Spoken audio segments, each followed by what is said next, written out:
여러분들에게 예수님은 어떤 분이십니까? 스스로에게 한번 대답 한번 해보세요. 예수님은 나에게 어떤 분인가? 평소 때 반응을 보면 예수님이 여러분들에게 어떤 분인지 드러날 것 같습니다. 기다리고 기다리지만은 아직도 오지 않는 님인가요? 님 기다리는 마음인가? 나오는 것처럼 기다리지만 여전히 오지 않고 계시는 님인가? 아니면 거의 다 점 하나 찍어서 구세주로 믿지만은 이미 마음을 떠나버린 남인가? 아니면은 매일 나에게 찾아오시고 지금 이 시간에도 내 곁에 계시는 살아계신 주님이신가? 그런 주님을 믿는다면 여러분들의 삶의 평소 때 그분과 늘 동행할 것이고, 님이라고 생각한다면 늘 기다리지만은 오지 않고 계시구나 이렇게 그리움만 가지고 계실 것이고, 남이라고 생각하는 사람들은 그냥 뭐 믿기는 하지만은 따로 살아야겠죠. 오늘 본문은 18절부터 23절까지는 세례 요한이 질문을 던집니다. 예수님이 우리가 기다리는 메시아 맞습니까? 그 질문을 보내고 그 질문에 대한 대답을 주시는 장면이 우리 23절까지 내용이고, 그리고 24절부터 35절은 세례 요한의 제자가 이제 떠나고 난 다음에 세례 요한에 대해서 칭찬하시면서 이 시대 사람들, 당시에 바리새인들과 율법 교사들이 세례 요한도 믿지 않고 예수님도 믿지 않는 그런 사람들에 대해서 참 답답함, 예수님의 마음을 토로하는 그런 장면이 오늘 나타나고 있습니다. 세례 요한의 질문부터 한번 시작해 볼까요? 오늘 예수님의 소식이 감옥에 갇혀 있었던 세례 요한에게까지 들려왔습니다. 어떤 소식입니까? 우리 7장 17절에 나와 있었던 예수께 대한 이 소문이 온 유대와 사방에 두루 퍼졌다. 이방인 백부장의 종을 살렸다는 소식, 그리고 저 나인성 과부의 죽은 아들을 또 살렸다는 소식, 이런 소식들이 이제 감옥에 갇혀 있었던 세례 요한에게까지 들려오는 것입니다. 이럴 때 감옥에 갇혀있던 세례 요한은 좀 답답함이 있었던 것 같습니다. 그리고 어떨 때는 맞는 것 같고 어떨 때 보면 아닌 것 같기도 하고, 그렇게 해서 제자 둘을 불러서 예수님께 보내면서 질문을 보내죠. 오실 그이가 당신입니까? 아니면 우리가 다른 일을 기다려야 합니까? 이 질문에는 세례 요한의 답답함 또는 의심, 이런 것들이 사실은 묻어 있잖아요. 세례 요한은 어떤 사람입니까? 세례 요한은 자신의 뒤에 오실 그이란 말은 메시아라 이 말입니다. 메시아가 오신다고 했는데, 오실 그이에 대해서 증거했던 사람이 바로 이 세례 요한이었습니다. 그는 예수님을 향해서 요한복음 1장 29절에서는 세상 죄를 지고 가는 하나님의 어린 양이다 라고 믿었던 사람입니다. 그를 통해서 구원을 받으려면 회개에 합당한 열매를 맺어야 된다라고 강하게 회개 세례를 외쳤던 사람이기도 합니다. 주님을 만나서 진짜 구원받기 위해서는 누구든지 회개에 합당한 열매를 맺어야 되는데, 그 회개의 대상은 헤롯 왕, 당시에 자기 동생의 아내를 취했던 그 부정한 잘못된 바로 헤롯 왕에 대해서도 이 세례 요한은 가만두지 않았죠. 그래서 강하게 비판했습니다. 바로 그것 때문에 그가 지금 감옥에 갇히게 되는 것이죠. 그런데 감옥에 갇혀 있으면서 생각이 복잡해졌던 것 같습니다. 아니, 저분이 맞나? 의심과 답답함이 생겼던 것 같습니다. 살아가는 삶의 모습, 방향은 맞는 것 같은데 저분이 지금 하고 계시는 방식이나 또는 속도가 아니 이렇게까지 느리단 말이야? 어떻게 해서 아직도 나를 감옥에서 끊어내지 않고 있고, 이 땅에 왜 이 메시아 오셨으면 메시아로서 이 땅을 다스려야 되는데 왜 그런 모습은 나타나지 않느냐. 지금쯤이면 메시아에 대한 분명한 정체를 드러내셔야 될 게 아닌가. 메시아라면은 거짓과 불법을 정화시키는 불이 그의 삶에서 나와서 정말 헤롯 왕뿐만 아니라 당시의 로마 제국까지도 다 물리쳐야 되는 것 아닌가? 자신은 지금 정말 주님의 사명을 감당하기 위해서 이 메시아를 위해서 자기는 감옥에 갇혀 있는데, 어떻게 해서 예수님은 메시아라면은 어떻게 오셔서 자기를 끄집어내지도 않고 또 이 시대는 이렇게 바뀌지도 않고 세리와 죄인들과 함께 먹고 즐기는 모습이라니 좀 마음에 답답함이 있는 것이죠. 그래서 오실 그이가 당신입니까? 아니면 우리가 또 다른 사람을 기다려야 합니까? 이렇게 질문을 던지는 것입니다. 우리도 살아갈 때 종종 답답할 때가 있잖아요. 답답할 때. 고향에 갈 때 차 엄청 막힐 때 답답하잖아요. 차가 너무 저는 사실은 다른 때는 좀 잘 인내하는데 정말 기다리는 걸 잘 못하는 것 같아요. 그래서 막 차가 밀리면 막 속에서부터 막 이렇게 나옵니다. 근데 저만큼 답답한 한 녀석이 있는데 T맵은 답답하니까 안 막히는 길을 막 우리를 인도해요. 안 막히는 걸 하는데, 제가 근데 저 여수 고향 가다가 인도하는데 시골길로 막 인도하더라고. 안 막히는데 훨씬 늦게 가는 것 같은 느낌이 들었습니다. 그러니까 막히는 거 너무 싫어해. T맵도 저하고 좀 비슷하다 이런 생각이 들었는데요. 답답함. 왜 이렇게 빨리 안 풀리냐? 안 풀리냐? 여러분들 삶 가운데서 우리도 이런 생각이 할 때 많이 있습니다. 저 죄인들, 아니 주님께 살아계시다면은 저 죄인들 감옥에 넣어야 되는 거 아니냐. 아니 주님이 정말 살아계신다면은, 오늘도 우리와 함께 계신 분이라면은 이 땅을 이렇게 놔두는 것 과연 맞습니까? 늘 우리 속에는 답답함이 있는 것이죠. 기도해도 바뀌지 않는 이 현실, 그리고 열심히 기도해도 아직까지도 응답해 주지 않는 하나님의 어떤 속도 때문에 내가 하나님을 떠나야 되겠다, 이렇게 말하는 사람들도 생기는 모습인 것이죠.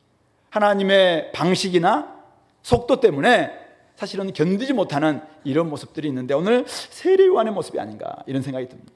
자, 이런 세례 요한에 대해서 오늘 예수님께서는 뭐라고 답변하고 계십니까? 오늘 21절에 이렇게 이야기합니다. 먼저는 행동으로 보여주시는데요. 마침 그때 예수께서 질병과 고통과 및 악귀 들린 자를 많이 고치시며 또 많은 맹인을 보게 하신지라. 예수님께서는 그들이 막 왔을 때 질병과 고통과 귀신 들렸던 사람들을 고쳐주시고 많은 맹인들을 보게 해주셨습니다. 그리고는 제자들에게, 바로 요한의 제자들에게 이렇게 이야기합니다. 22절이죠. 너희가 가서 보고 들은 것을 요한에게 알려라. 보고 들은 게 뭐예요? 바로 나옵니다. 맹인이 보고, 못 걷는 사람이 걸으며, 나병 환자가 깨끗함을 받으며, 귀먹은 사람들이 들으며, 죽은 자가 살아나며, 가난한 자에게 복음이 전파된다. 가서 이야기해라. 이렇게 말씀하시면서 한 말씀을 더 주시는 것이죠. 23절입니다. 누구든지 나로 말미암아 실족하지 아니하는 자는 복이 있도다. 이렇게 말씀해 주고 있습니다. 자, 도대체 이것은 예수님께서는 왜 속 시원하게 내가 메시아 맞다 이렇게 대답해 주면 될 텐데, 그 대답 대신에 지금 질병과 고통에 있는 사람들, 악귀 들린 사람들을 고쳐주시고 많은 맹인들을 보게 해주시면서, 야 가서 제자들아, 너희 선생한테 가서 너희들이 보고 들었던 거 알려줘라 이야기하시면서 뭘 봤느냐? 바로 맹인이 보는 모습을 보았죠. 못 걷는 사람이 걸었고, 또 나병 환자가 깨끗함을 받고, 귀먹은 사람들이 듣고, 무엇보다도 가난한 사람들 정말 복음이 그들의 가운데 전파되고, 죽었던 자가 살아나는 이런 모습들, 정말 예수님이 그렇게 합디다라는 것을 알리라고 이야기하고 있는 것이죠.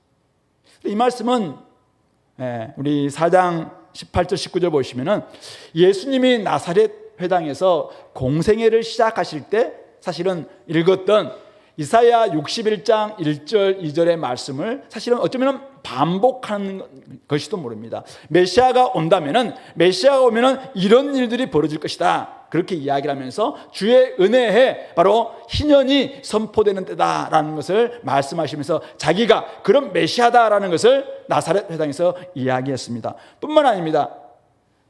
우리 구약 성경에서 이사야 선지자는 메시아가 우리에게 온다면은, 메시아 오게 되면은 이런 일들이 벌어진다.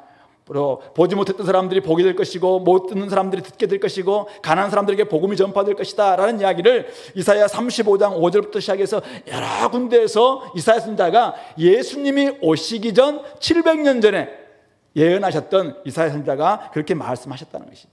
그래서 오늘 예수님은 너희들이 성경을 안다면은, 그리고 이미 성경에서 계시하고 있는 대로 내가 지금 메시아의 이 길을 걷고 있다라는 것을 지금 가서 이야기해 줄 것을 말하고 있는 것입니다. 실제로 예수님이 이 땅에 메시아로 오셔서 실질적인 사역을 감당함으로 말미암아 맹인이 보게 된 일이 일어났습니다. 못 걷는 사람들이 걷게 되었습니다. 나병 환자가 깨끗함을 받았습니다. 귀먹은 사람들이 듣게 되었고 죽은 자가 살아나게 되고 가난한 자에게 복음이 전파되고 있었던 것이죠.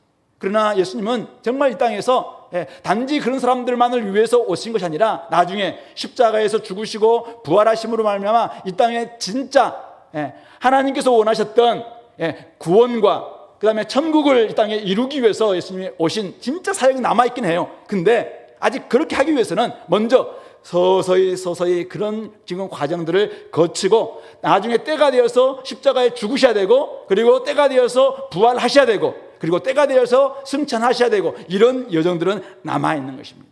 그러니까 어쩌면 예수님은 지금 속도는 세례 요한이 보는 것처럼 느린 것 같습니다. 되게 더딘 것처럼 여겨집니다. 그러나 예수님은 지금 하나님의 방향, 그 방향을 바라보면서 메인스트림을 따라서 지금 느리지만 차근차근 그 사역을 진행하고 계셨다는 사실이죠.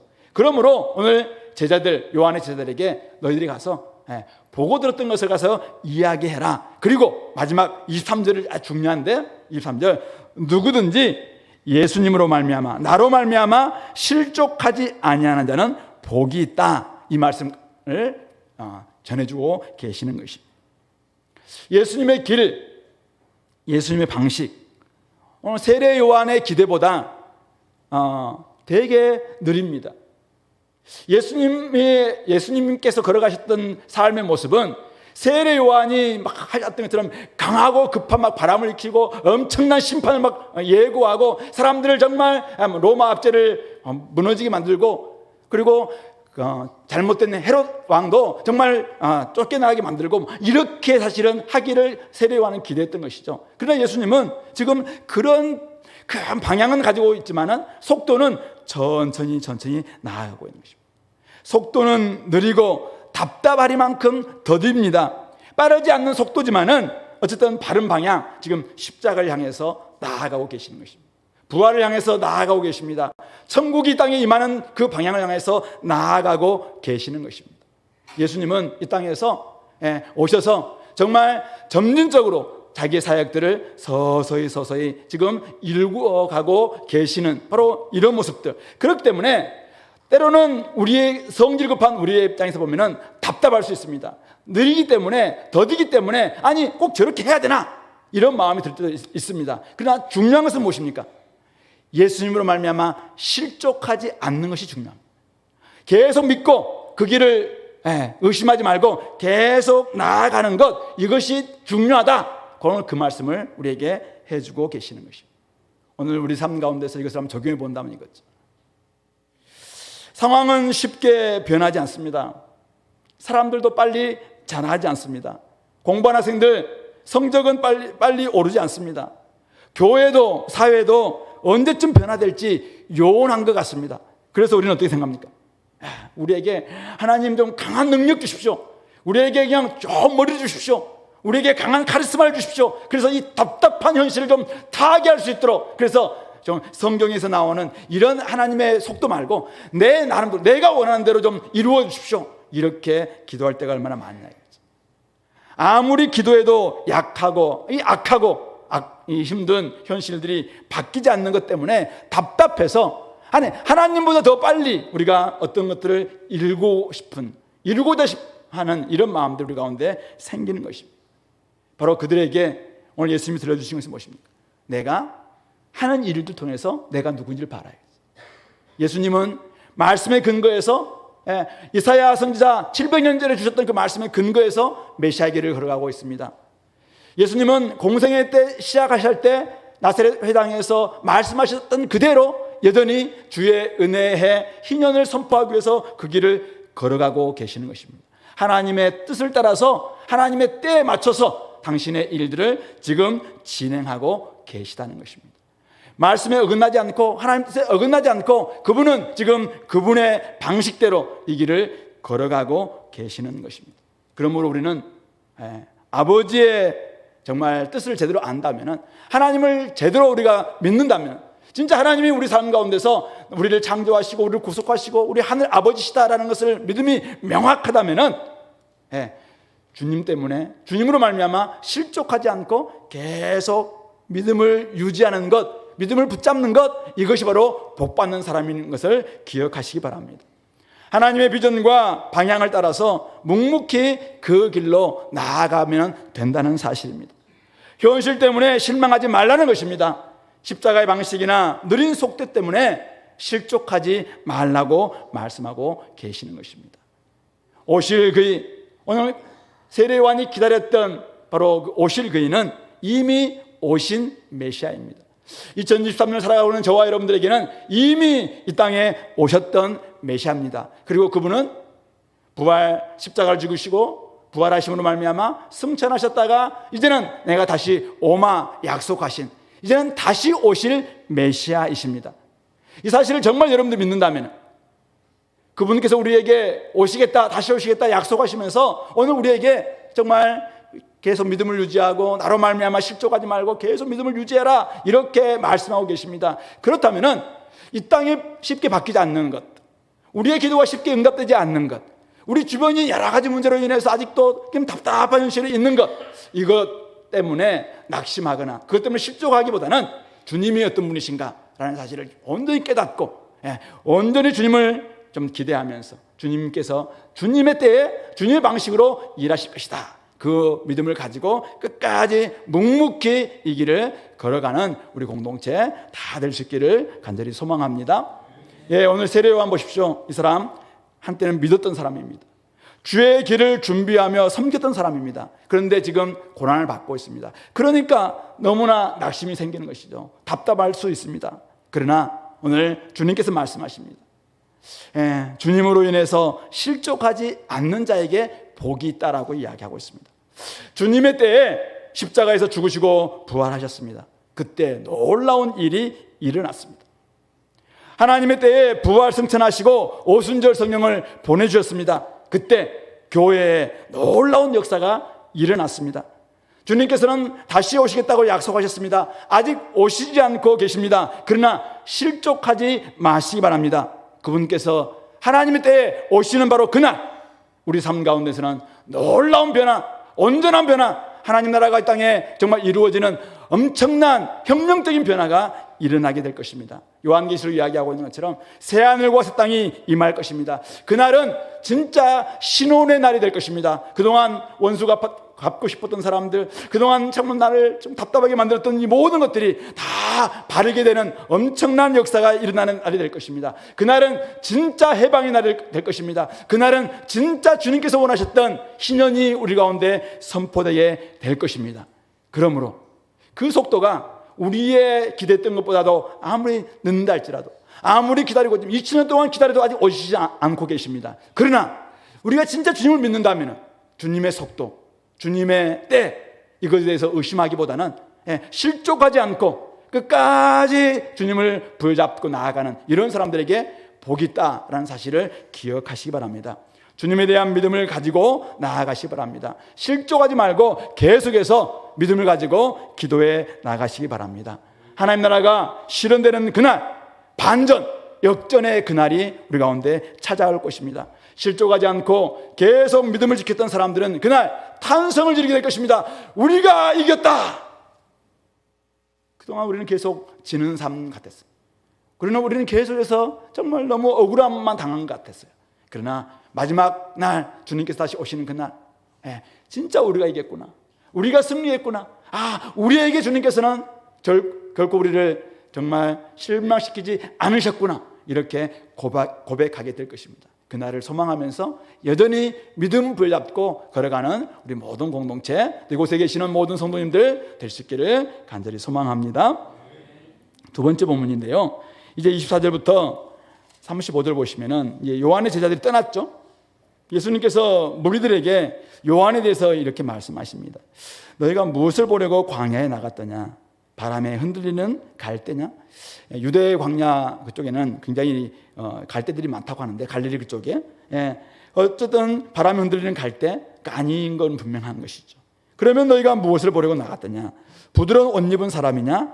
그러나 부드러운 옷 입은 화려한 옷을 입고 사치하게 지내는 자는 왕궁에 있는 것이죠. 광야는 왜 나갔을까요? 바로 선지자냐?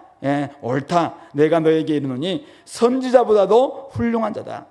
바로 세례 요한을 만나기 위해서, 세례 요한이 베푸는 회개 세례를 받기 위해서 그들이 광야에 나갔다면, 그가 바로 어떤 사람인가? 그는 선지자보다도 훌륭한 자다. 이렇게 칭찬해 주시는 것이죠.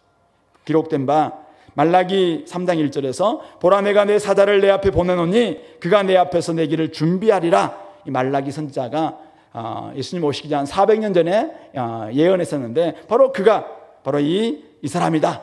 결국 세례 요한은 말라기 선지자가 예고했던 대로 바로 나를 준비하기 위해 온 내 사자, 내 메신저다. 그렇게 극찬을 해 주십니다. 그러면서 28절, 내가 너에게 말하노니 여자가 낳은 중에 요한보다 큰 자가 없다.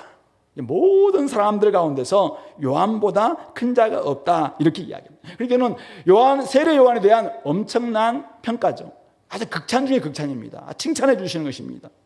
그는 바로 선지자가, 말라기 선지자가 예고했던 바로 그 선지자이고, 바로 주님의 길을 준비하러 보낸 주님의 사자다라는 것을 명확하게 이야기하고 있습니다.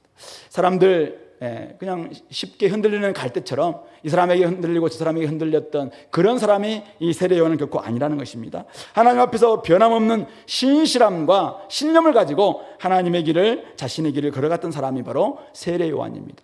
그는 어쩌면은 왕궁에서 화려하게 사치스럽게 지낼 수도 있는 그런 인물이었지만은, 그러나 그는 호의호식하지 않고 하나님이 주신 사명을 감당하기 위해서 광야에서 하나님의 뜻을 따라갔던 아주 모든 선지자보다 훌륭한 선지자라고 그렇게 이야기하고 있습니다. 자, 그런데 그 다음 말씀이 훨씬 중요하죠. 자, 그런데 28절 하반절, 그러나 하나님 나라에서는 극히 작은 자라도 그보다 크니라. 세례 요한은 메시아를 준비한 사람입니다. 메시아 시대가 오도록 준비했던 사람입니다.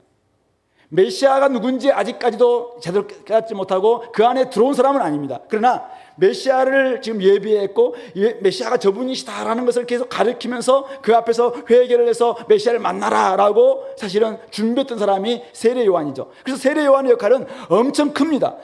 지금까지 구약이 살던 어쩌면 모든 언약에 속한 사람들 중에서 가장 훌륭한 사람이 세례 요한일 수 있습니다. 그런데 그는 아직 이 새 시대 안에, 메시아 시대 안에 들어온 인물은 아니라는 것입니다. 근데 세례 요한의 회개 세례를 통해서 진짜 예수를 만남으로 말미암아 메시아 안에 들어온 사람들, 하나님 나라를 경험한 사람들은 세례 요한보다 다 크다, 그렇게 말씀해주고 있는 것입니다. 그런 점에서 오늘 저와 여러분들은 세례 요한, 여자가 낳은 사람 중에서 가장 큰 사람이 세례 요한이라고 예수님이 칭찬해 주셨는데, 세례 요한보다도 더 크고 놀라운 사람들이 저와 여러분들이라는 사실이죠. 우리는 회개 세례를 받고 예수님을 믿음으로 말미암아 하나님 나라 백성이 되었고 천국 시민이 되지 않았습니까? 그렇기 때문에 저와 여러분들은 세례 요한보다 훨씬 더 큰 사람이 되었다, 그렇게 이야기를 하고 있는 것이죠. 자, 스스로 한번 생각해 보세요. 이곳에 우리 자녀들도 있는데, 여러분들은 큰 자입니까? 키가 큰 자 이거 말고, 진짜 나는 내가 하나님 나라에서 위대한 사람이다, 이렇게 생각하십니까? 우리 어렸을 때 왕 나는 왕자다, 하나님 나라에 나는 왕자다, 막 이렇게 하기도 하고, 우리 공주다, 나는 하나님 나라의 공주다, 막 이렇게 했는데, 그 어린 시절 때, 철없을 때 자기들 잘 못 모르고 이렇게 찬양했던 건가요? 아니에요. 우리가 진짜 하나님 나라에 우리는 왕자이고 우리가 공주라는 사실이죠. 우리는 하나님 나라의 가장 위대한 사람들입니다. 그렇기 때문에 우리는 세상 사람들이 아무리 높고 뭐 엄청난 권력 가지고 있고 또 많은 돈을 가지고 있고 있다 할지라도 저 사람들보다도 내가 하나님 나라에 들어왔기 때문에 나는 가장 큰 사람이다, 이렇게 생각할 수 있어야 됩니다. 우리는 천국의 복을 누린 사람들입니다. 우리는 영생의 복을 누린 사람들입니다. 하나님의 자녀라는 복을 누린 사람들입니다. 천국이 주는 평안과 기쁨의 복을 누리는 사람들입니다. 우리는 천국의 영원하신 유업, 모든 기업보다 큰 영원한 기업을 상속받을 후계자들입니다. 그러므로 저와 여러분들은 가장 큰 자이죠. 그렇게 믿습니까? 아멘 했어요? 네, 그렇게 믿고 살아가시기 바랍니다. 자, 그런데 제가 내년을 준비하면서 2024년 한국교회 트렌드라는 책을 보니까 거기에 이런 설문조사가 하나 나와 있어요. 세계 경제 선진국 17개 나라 중에서 한 9,000명 정도 조사를 했대요. 그 중에서 자기는 어떻게 할 때 가장 행복합니까? 이렇게 조사를 했는데 이 17개 나라 중에서 한국만이 유일하게 물질적 행복이 물질이 있을 때 저는 행복합니다, 이렇게 대답한 유일한 나라가 한국이라고 이야기하더라고요. 다른 나라 사람들은 우리는 건강할 때 행복하다, 가족이 있으니 행복하다, 내가 뭐 어떻게 행복하다, 이렇게 일위가 다른데 한국은 유일하게 17개 나라 중에서 유일하게 한국만이 물질이 있어야 행복하다, 이렇게 대답했다는 것이죠. 돈이 없어서 행복하지 않다는 것이죠. 다른 것이 아무리 있어도 돈 없으면 나는 행복하지 않다. 근데 외로움, 요즘 많은 사람들이 외롭다 하잖아요. 혼자 살면 나 혼자 산다 이런 것도 있는데 되게 외로웠는데 왜 외로운가 우리 한국 사람들이 물어봤어요. 한국 사람들한테 당신은 외롭는데 이유가 뭡니까? 라고 물어봤는데 1위가 뭔지 아세요? 뭐겠어요? 돈이 없어서. 경제적 여유가 없어서 나는 외롭다, 이렇게 1위가 그렇게 이야기해요. 자, 그러면 이제 어른들은 그럴 수 있다 생각해요. 저처럼 이제 한 50대, 60대 된 사람들은 돈이 없으면 좀 이렇게 외로울 수도 있겠다, 이런 생각이 드는데 20대들에게 물어봤어요. 20대 1위가 뭘까요? 똑같아. 경제적 여유가 없으니까 외롭다, 이렇게 대답했다는 거예요. 그래서 그리스도인들에게도 그리스도인들은 다를까? 물어보니까 그리스도인들도 비슷한 대답이 나왔다는 것입니다. 제가 그 통계를 보면서, 조사를 보면서 우리 그리스도인의 이 복이래, 진짜 우리가 크다라고 이야기하고 있는데, 너희는 가장 이 땅에서는 지극히 작은 자라 할지라도 우리는 세례요한보다 더 큰 사람들인데, 우리는 천국도 가지고 있고 영생도 소유했고 기쁨과 평안도 가지고 있고 정말 하나님 나라의 상속자가 되어 있고 왕 나는 왕자라고 공주라고 그렇게 우리는 막 자부하며 노래를 부르는데, 돈만 없어도 돈이 없으니까 행복하지 않고 돈이 없으니까 외롭고 이렇게 하고 있는 것이 우리 그리스도인들도 별반 다르지 않다면 우리가 어떻게 그들에게, 다른 사람들에게 이것을 설명할 수 있겠는가, 조금 답답하더라고요. 그래서 우리 교회는 저는 다를까라고 생각해요. 한번 설문조사를 해보고 싶은 생각이 들긴 하는데 하진 않겠어요. 그러나 스스로 한번 생각해 보세요. 나는 돈 없어도 행복하다. 나는 하나님만 있으면 된다. 아멘? 작아요. 하나님만 있으면 행복할 수 있고, 정말 내가 이미 얻은 영생이 있으니까, 천국이 있으니까 나는 행복하고, 그리고 이곳에 함께 가족들이 있으니까, 영적인 가족들이 있으니까 나는 행복하고 외롭지 않고, 이런 마음들이 있어서 진짜 많은 사람들에게 진짜 우리는 세례 요한보다 훨씬 더 큰 자이고 하나님 나라의 왕자이고 공주다, 이렇게 자부할 수 있는 우리 공동체 될 수 있길 바랍니다. 오늘 천국의 후계자인 우리는 굉장히 큰 자이지만 오늘 세례 요한의 역할은 결코 적지 않았습니다. 오늘 이 말씀을 했을 때 29절 말씀 보실래요? 모든 백성과 세리들이 이미 요한의 세례를 받았습니다. 그러면서 이 말씀을 듣고, 예수의 말씀을 듣고 하나님께서 옳다, 하나님 정말 감사합니다, 하나님 정말 당신이 맞습니다, 이렇게 했다는 것입니다. 자, 그런데 바리새인들과 율법교사들은 교회 안에서 굉장히 높은 지위를 가지고 있었고 성경도 많이 알고 있었던 이 바리새인들과 율법교사들은 세례 요한의 세례를 받지 않았어요. 그러니까 그들 자신을 위한 하나님의 뜻을 저버리는 사람들이었습니다. 왜냐하면 하나님은 세례 요한을 보내면서 진짜 자신들의 가난함을 생각하고 자신들의 비참함을 생각하고 철저히 회개하고 예수님이 전하시는 이 복음을 듣고 하나님 백성이 되는 것, 그래서 가장 큰 자가 되기를 소망하는 것이 하나님의 뜻이었는데 이 바리새인들과 율법교사들은 그것을 거부했다는 것입니다. 세례 요한을 거부했습니다. 그러니 당연히 예수님마저도 거부하는 것이겠죠. 그래서 이것이 예수님은 너무 답답했어요. 그러면서 그들에게 하나의 비유를 들려줍니다. 바로 그것이 31절부터 나와 있는 얘기죠. 이 세대 사람을 무엇으로 비유할까? 무엇과 같은가?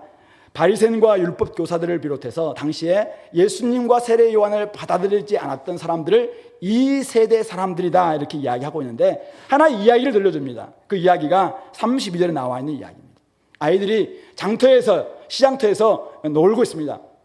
어떤 놀이냐면은 우리 아이들이 두 편 나눠가지고 한쪽 아이들이, 야, 내가 피리를 불면은 너희들이 막 춤을 춰라. 왜냐하면 이거 굉장히 즐거운 일이니까 우리 잔치가 벌어질 수 있도록 내가 막 피리를 불면 너희들이 막 좀 춤을 춰라. 이렇게 이야기하고 있고, 그리고 우리가 막 곡하면은 너희들이 아이고 애국군이 있어요. 우리 장례식당에 보면은 누군가 이렇게 와서 이제 아이고 막 이렇게 하면은 그 사람들도 막 울어주는 막 이런 장례식 노래가 있는데, 그런 노래를 하자라고 이야기했습니다. 그런데 한 이쪽에 있는 아이들이 막 피리를 붑니다. 그런데 옆에 있는 아이들이 시큰둥하게 뭐 이렇게 있는 거예요. 그래도 이 아이들이 그러면 좋다, 그러면 쟤들 마음이 좀 그런 모양이나 싶어서, 그러면 내가 애국군 노래를 할 테니까 막 아이고 하고 막 곡을 합니다. 근데도 옆에 있는 친구들이 뭐 이렇게 하고 있는 거죠. 아무런 반응이 없는 거죠. 이렇게 되면 이 노래는 끝나게 되는 것이죠. 분위기는 싸해질 수밖에 없는 것이죠. 다시 너희들 안 놀아, 이렇게 할 수도 있겠죠. 예수님이 왜 이 이야기를 들려주신 것이죠? 바로 그 다음 말씀을 하기 위해서. 세례 요한이 와서 떡도 먹지 않고 포도주도 마시지 아니하며 너희들이 시큰둥한 이 아이들처럼, 야, 저 세례 요한은 막 금식하라고 이야기하지만 저 귀신 들어서 우리에게 저렇게 이야기한다, 이렇게 반응하는 것입니다. 그리고 뭐 세례 요한을 비판하는 것입니다. 마음에 안 든다 이거죠. 그러니까 야, 무슨 지금 금식할 때야, 우리는 말씀에 따라서 이렇게 살아가면 되지, 이렇게 이야기한다는 것이죠. 그래서 예수님이 오셔서, 인자가 오셔서 마음껏 먹고 막 마십니다. 세리와 죄인들 불렀다가 막 천국 잔치를 막 벌입니다. 그러니까 이 사람들은 지금까지는 뭐 먹고 마시지도 않고 금식도 안 했던 사람들이 이제는 뭡니까? 먹고 마시자라고 이야기하니까 뭐라고 하냐니까, 당신은 맨날 술이나 좋아하고 그냥 세리나 죄인들 친구다, 이렇게 하면 또 비판한다는 것입니다. 그러니까 이렇게 즐겁게 지내자 해도 비판하고, 또 좀 슬퍼해라라고 비판하는, 여기도 들지 않고 저기도 들지 않는, 그냥 이렇게 늘 비판자의 입장에서만 서 있는 그런 아이들과 같다, 이렇게 이야기를 하시면서 35절 말씀 결론입니다. 지혜는 자기의 모든 자녀로 인하여 옳다함을 얻느니라, 그렇게 말씀하고 있습니다. 지혜는 오직 자기 자녀로 인해서 옳다 인정을 받게 된다 이야기입니다. 그러니까 진짜 지혜의 자녀, 하나님의 자녀라면은 하나님의 말씀 앞에서 어떤 말씀을 주셔도 그 말씀 앞에 반응하면서 맞습니다 주님, 이렇게 반응할 것입니다. 그러나 만약 하나님의 자녀가 아니라면, 지혜의 자녀가 아니라면 어떤 말씀을 주셔도 시큰둥하게 반응하면서 아이고 오늘은 왜 이렇게 저렇게 길게 하냐, 오늘은 왜 또 저렇게 하냐, 이렇게만 늘 생각하면서 반응하지 않을 것이라는 사실이죠. 결국 사람들의 반응은 자신에게 예수님이 어떤 분인가라는 것을 드러낼 뿐만 아니라 자신의 소속, 자신의 정체성을 드러내기도 한다는 것입니다. 내가 지금 하나님이 주시는 말씀 앞에, 지금 회개하라는 말씀 앞에 반응하고 있습니까? 그러면 그 사람은 하나님의 자녀, 지혜의 자녀일 것입니다. 예수님께서 오셔서 천국을 온전히 너에게 줄 테니까 나를 믿고 천국 복음을 믿고 마음껏 즐거워해라 라고 하는 그 메시지 앞에서 그가 여전히 반응하고 믿고 천국을 경험한다면 그는 하나님의 자녀일 것입니다. 그러나 반대로 세례 와서 회개하라고 해도 시큰둥, 주님께서 오셔서 복음을 믿으라고 해도 시큰둥, 이렇게 한다면 그는 절대 지혜의 자녀가 아니라 어리석은 비판자, 어리석은 그냥 방관자에 불과할 것이다, 그렇게 말씀하고 계시는 것입니다. 세례 요한과 예수님 사이에 차이가 있지만은 둘 다를 받아들이는 사람들, 지혜의 자녀입니다. 그런 사람들은 왜 받아들입니까? 마음이 가난해서입니다. 세리와 죄인들처럼 심령이 가난하기 때문에 나에게는 주님이 필요하시구나, 내가 얼마나 좀 잘못 살아왔구나, 이걸 생각하면서 세례 요한이 정말 말씀하고 있는 회개 세례를 통해서 철저히 자신을 내려놓습니다. 자기 속에 들어있는 죄악들, 욕심들, 또 탐심들 철저히 내려놓으면서 내가 정말 잘못했구나, 회개에 합당한 열매를 맺어야지, 이렇게 반응하면서 막 울면서 반응할 것입니다. 예수님께서 오셔서 복음을 선포합니다. 자기가 마음이 가난해져 있습니다. 그러니까 나의 힘으로는 구원받을 수 없는 거구나. 예수님께서 이루신 저 구원을 통해서 내가 구원을 받는 거구나. 그래서 복음을 받아들입니다. 마음이 가난하기 때문에 하나님을 나의 삶의 주인으로 모시는 것입니다. 그런 사람들에게는 천국이 임할 수밖에 없는 것이죠. 그런 사람들은 지금까지 세리와 죄인처럼 교회로부터 환영받지 못한 사람일 수 있습니다. 많은 사람들로부터 손가락질 받는 사람일 수도 있어요. 그러나 이제 주님께서 오셔서 주시는 복음을 통해서 진짜 새 포도주를 맛봄으로 말미암아 천국의 기쁨과 평안을 얻는 사람이 되는 것이고, 그런 사람들은 결국 지혜의 자녀다라는 그런 오름을 받게 된다는 사실인 것입니다. 그런 점에서 오늘 여러분들의 소속은 어디입니까? 지혜의 자녀인가요? 아니면 어리석은 비판자인가요? 회개 메시지를 듣고 제대로 회개하고 주님 만나기를 준비하고 있다면 여러분들은 지혜의 자녀일 것입니다. 예수님께서 오셔서 하나님 나라의 복음을 정말 말씀하셨을 때 그 복음을 듣고 천국을 여러분들이 정말 소망하면서 믿었다면 여러분들은 지혜의 자녀일 것입니다.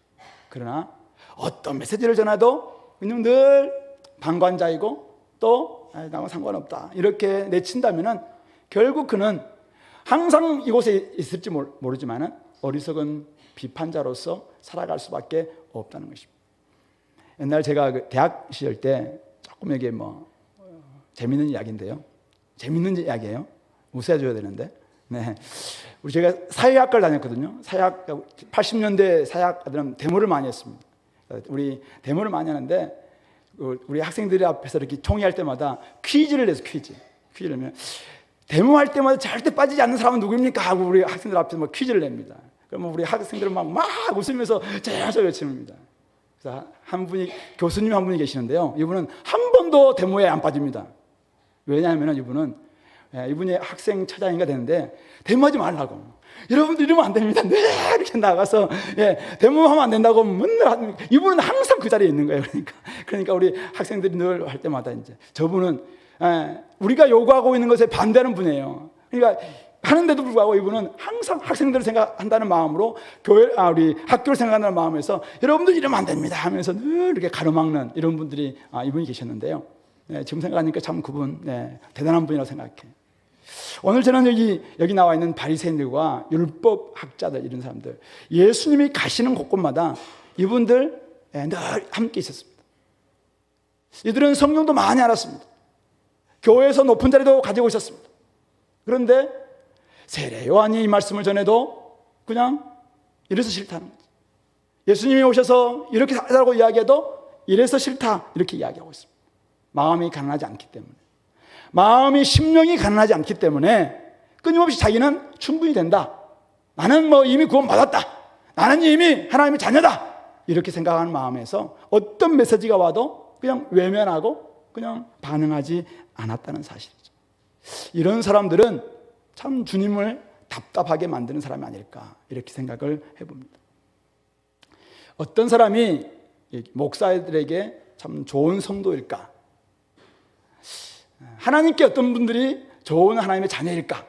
생각을 해보면 결국 이 말씀에 잘 반응하고 순종하는 사람이 아닐까 그렇게 생각해 봅니다. 그런 점에서 저는 우리 교회 성도님들이 참 좋은 성도라고 생각합니다. 맞죠? 스스로 한번 생각해 보세요. 우리 교회 성도님들 참 좋은 성도입니다. 어떤 말씀을 전해도 반응해 줍니다. 강하게 말씀을 전할 때도 그 말씀 앞에 강한 대로 순종하고, 부드럽게 말씀을 전해도 그냥 부드럽게 순종하고, 감사하죠. 우리 원로 목사님께서 앞에 계셨을 때 정말 목사님께서 복음에 선명하게 여러분들 이끌어 가셨을 때도 그 말씀 앞에 잘 반응해 주셨고, 그리고 저처럼 조금 좀 부족한 사람이 왔어도 막 이렇게 해도 많은 사람들이 지금 같은 마음을 가지고 순종해 주는 이런 모습들이야말로 저는 참 좋은 성도가 아닐까 생각하는 것이죠. 우리 주부들이 밥을 할 때 있잖아요. 밥을 하면은 우리 자녀들이 참 좋은 자녀들이 있잖아요. 어떤 밥이 나와도 엄마 맛있어 이렇게 하는 우리 자녀가 있는가 하면은 된 밥이 나오면 돌 같다고 싫어하고, 진 밥이 나오면 죽 같다고 싫어하고, 제가 어렸을 때 좀 그랬던 것 같은데 네, 부모들한테는 참 좀 조금 그런 우리 자녀들이죠. 하나님께서는 우리가 어떤 말씀을 전해줘도 정말 그 말씀 앞에서 반응하고, 이 말씀은 오늘 나에게 회개하라고 주시는 말씀이구나 생각하고 반응하시고, 이 말씀은 나에게 지금 복을 누리라고 주시는 말씀이구나 생각하시면서 거기에 반응할 수 있는 우리 공동체가 되기를 바랍니다. 그렇게 할 때 하나님께서도 기뻐하실 줄로 믿습니다. 말씀을 맺겠습니다. 예수님은 여러분들에게 어떤 존재입니까? 다시 한번 스스로 한번 생각해 보시기 바랍니다. 기다리고 기다려도 오지 않고 계시는 여전히 그리운 님입니까? 아니면은 내가 열심히 믿어봤지만은 이제는 나에게는 너무나도 먼 남과 같은 존재입니까? 아니면 지금도 살아계셔서 내 옆에 계시고 언젠가 다시 오셔서 나의 삶을 진짜 새롭게 해주실 만한 정말 그런 나에게는 언제나 신실하시고 은혜를 주시는 주님이십니까? 여러분들은 오늘 지혜의 자녀입니까? 아니면 어리석은 비판자입니까? 스스로 한번 생각해 보시면서 하나님, 제가 제 속에 조금은 비판자 기질이 있다면 저를 이제는 좀 새롭게 해주시고 하나님의 자녀가 되고 지혜의 자녀가 되어서 어디로 인도하든지 뒤따라가고 순종하는 그런 사람들 살게 도와주시옵소서. 세례 요한 자신의 속도와 좀 다르다고, 자신의 기대와 좀 다르다고 좀 답답해서 예수님 당신이 메시아 맞습니까? 이렇게 질문했는데 혹시 나도 그런 모습 지금 보이고 있지는 않는지 한번 스스로 돌아보시면서 다시 오실 주님을 기다리고 여전히 믿음 가지고 끝까지 실족하지 않고 낙심하지 말고 이 길을 걸어가는 우리 모든 성도님들 될 수 있기를 간절히 소망합니다. 같이 한번 기도하겠습니다. 말씀을 좀 생각하시면서 이 말씀 가지고 제가 한번 살게 달라고, 하나님 아버지 예수님과 동행하며 어디로 인도하시든지 뒤따라가는 말씀에 순종하는 사람들 되게 달라고 이 시간에 같이 한번 기도하겠습니다.